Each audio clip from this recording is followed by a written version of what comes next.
Okay? Update tayo ulit dito kay Pambari 4. Di ba ito yung lately lang na i-vlog natin na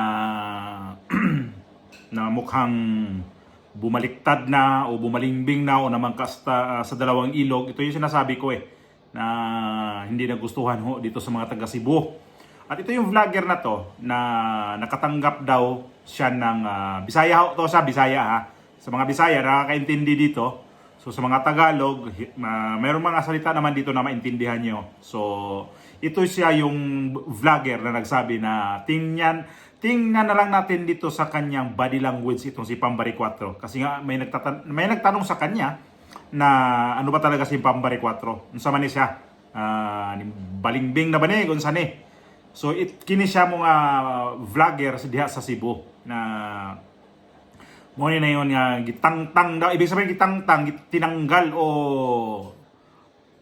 binasura na itong si Pambari 4 sa PDP laban. So hindi pa confirm, nag-antay lang dito sila sa confirmation ni Pambari 4 kung totoo ba ho itong chismis, kasi nga daw tinawagan niya tong office ni Pambari 4 pero nag-deny ho ang opisina ni Pambari 4 dito sa kanyang tawag na ano ba tang totoo ba talaga ito?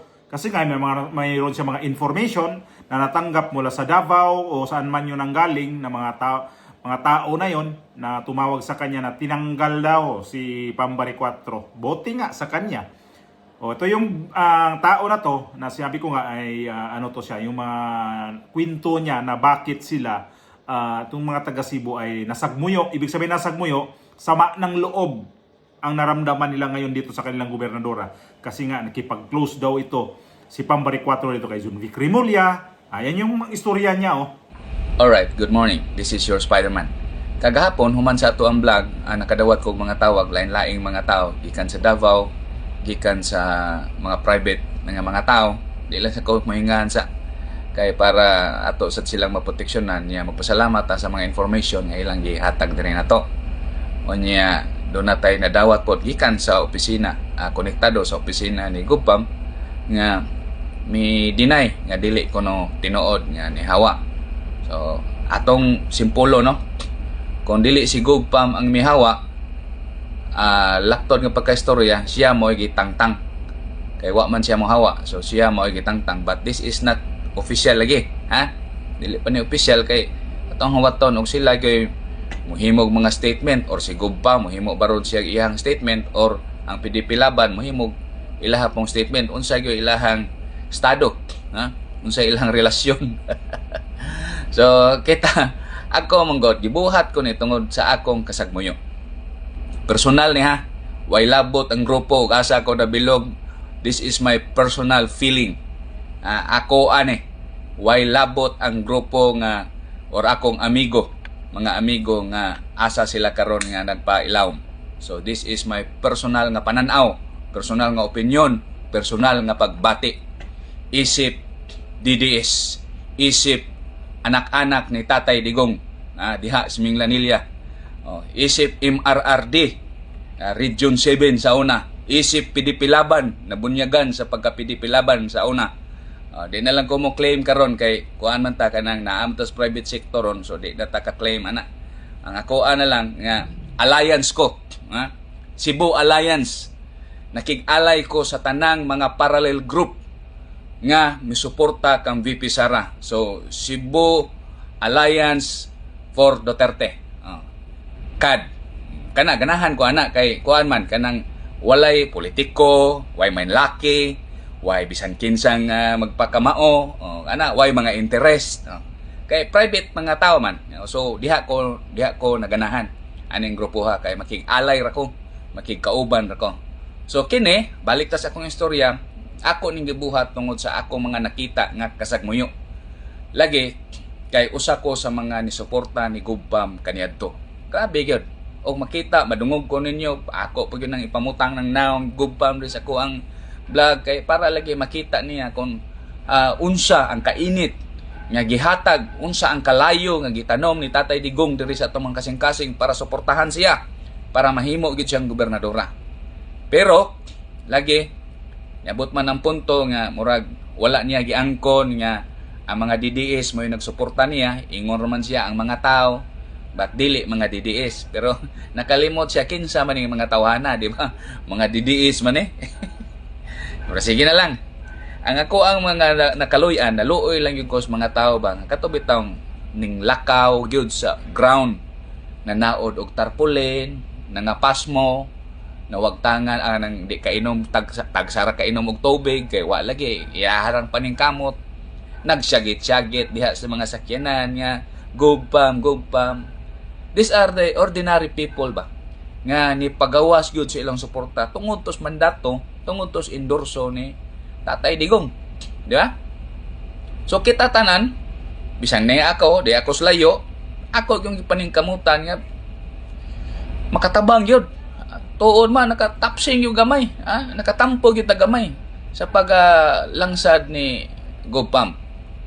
Pero pag abot mong sa panahon, ako, magigay ko mo react ani dayon ng iyahang pagkuang-kuan, kuyog-kuyog, atong Remulla, John Vic Numdomo, John Vic Remulla, kay ko, natandog ko ato, ako, usam, kay kusnisita de, natandog ko ato.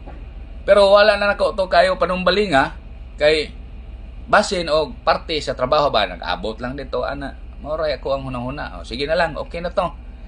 Pero karon murag lahi naman yun, murag consistent naman kayo kuyog-kuyog aning bangag kita itong bangag nga first lady tapok-tapok aning mga yellow tarts o pinklawan kasabot mo when you are a DDS nadaan kung pure-blooded DDS you would feel jealous insecure ka imuha ning kauban mao ni gi-endorse ang Tatay Digong nya naunsa naman mura naman tag ni sagol stai ani ni higop otot so mao na wa na ko mao yun kaya trabaho ra man gud dili na nahimo gani nilang Baste Mayor Baste nahimo nilang pulong nahimo ni Pipi Sara nga wa makigalo they stand strong on the ground.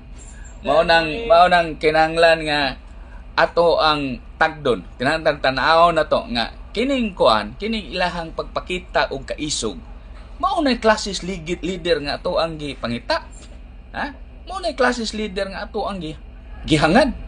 Pero og leader ka nga paling-paling ka leader ka nga unsa sa tong pabor la gukod-gukod ka dito kay tuwa ditong pabor basin og mahatagan ta dito. Mao na wa na mao yun kanang asa tong pabor to ka gahangad ka ganganga ka pabor budget mura ka gainana ba ako lang mong gipakitaan og unsay nawang ba gutom murag wa ta permanente tang gahangad permanente tang gahangad mura tag gutom permi mura tag why source of income mura tag kitay pinakapobre lingkod sa kagoy muna nga dili ko uyo ni ana nga classes kinaiya tungod kay si Tatay Digong nag-establish og strong personality, strong nga klase nga leader, decisive nga leader nga mubarog bisan sa unsang circumstances kalisod sa kinabuhi. Mao na nga karon ako nakita di gyud maayo. Kahit sino naman talagang sinabi niya nagzelos sila sa nangyari ni Pambari 4 kasi akala na nila noong pumunta si Bangag doon, akala nila ay doon lang sa trabaho. So nasundan, nakipag-close kay Lisa Marcos at ang dami niyang naalala na ginawa nila nung time na yun na panahon sa kampanya noong 2025 last year. May isang taon na ibang mga volunteer dito para manalo si Pambari 4, anong ginawa nila, hindi na sila nag-donate ng mga campaign materials ba, ng mga ganyan. Ang ginawa nila, although nabanggit din to ni Pambari 4 na yung mga tao nag-effort na maglagay ng sako na lagyan ng vote Pambari 4 for governor. Kaya ngayon, ito yung hindi matanggap ng mga taga Cebu. At ang balita nga nitong tao na to, itong vlogger na to, ay tinanggal, sinipa itong si para maganda pakinggan, sinipa. Kasi ganito ang mga klaseng politician ngayon. Kababaeng tao pa naman ni Pambari 4. Tapos ganito rin pala, kaya ang mga tao nito, galit na galit dito kay Gwin Garcia, galit na naman dito kay Pambari 4. Mayroon pa ko isang vlogger na grabe din yun ang diehard ni Pambari 4. Hindi ko alam kung ano ang reaction niya ngayon dito sa kay Pambari 4. Hindi ko pa natingnan ang kanyang hindi kasi ko nagfa-follow din doon sa tao na yan. Hindi ko na nabanggitin. Di ko lang, ko lang yan siya.